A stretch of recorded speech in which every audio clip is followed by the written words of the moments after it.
Bakit mo kasi ako pinapatulan? O bakit? Sino ba nauna? Eh, paano pag nakita ko ng mga kaibigan ko may ganito? Eh, kasalanan mo Ano yun. na lang sasabihin nila? Kasalanan mo yun. Kung hindi ka nauna, hindi ka magkakaganyan.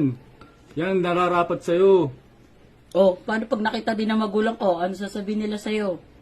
Nasaktan mo ako. Eh, ganun talaga. Wala tayong magagawa dun.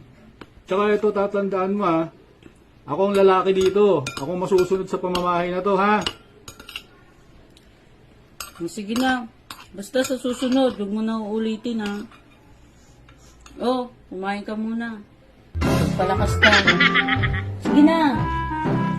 Kailangan mo pa mabuhay. Yan, ganyan. Kumain ka na kumain. Hindi ako masusunod sa pamamahay ko, ha? Oo, basta kumain ka.